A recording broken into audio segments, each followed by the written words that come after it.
My fiancée didn't stop laughing even when she reached the part where I said I would have given up everything for her. The sound wasn't loud. It wasn't cruel in the obvious way, but it carried something sharper than anger. It carried dismissal. Ethan Caldwell stood in the doorway of the living room, watching Charlotte Whitmore sit cross-legged on the cream-colored rug of their Scottsdale, Arizona home. She held the stack of old letters like they were props, like they belonged to someone else's life, like they didn't belong to the man she was about to marry. I would have walked away from everything just to hear you say my name again, she read aloud. Her voice exaggerated the softness.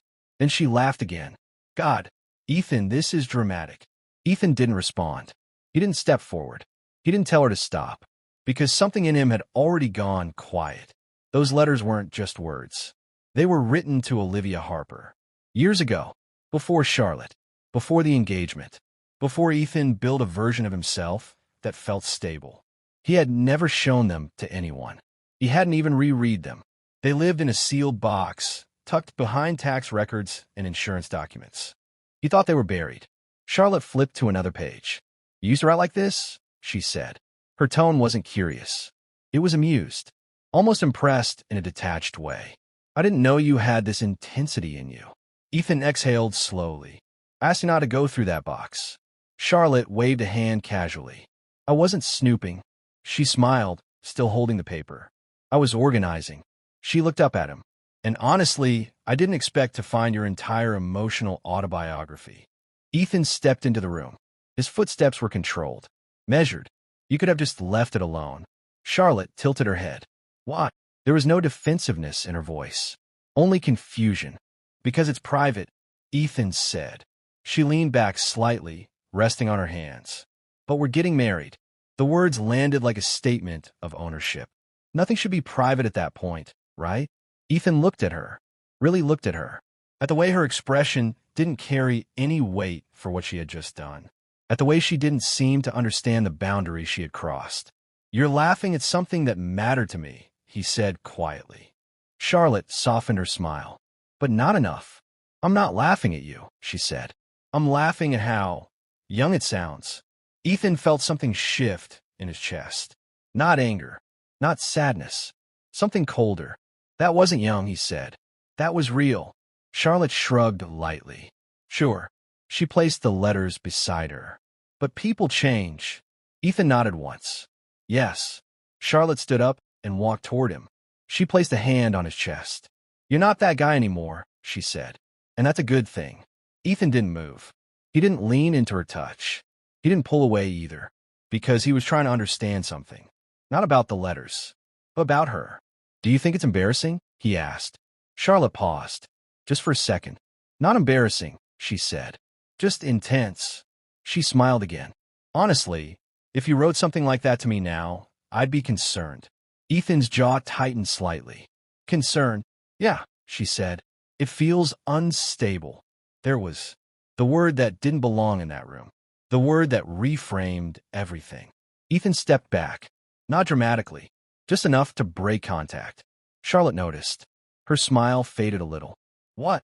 Ethan looked at the letters, then back at her. "Those weren't unstable," he said. "They were honest." Charlotte crossed her arms. "But don't you think it's a bit much?" Ethan didn't answer immediately, because he wasn't thinking about the letters anymore. He was thinking about the version of himself Charlotte accepted, and the version she just rejected. Before we go further, think about this for a second. If someone you trusted laughed at something deeply personal from your past, would you see it as harmless honesty or a sign of something deeper? Ethan walked past her and picked up the stack of letters. He held them carefully, like they still mattered. Charlotte watched him. "You're overreacting," she said. Her tone was softer now, less playful, more cautious. Ethan didn't look at her. "I'm trying to understand something," he said. Charlotte frowned. "Understand what?"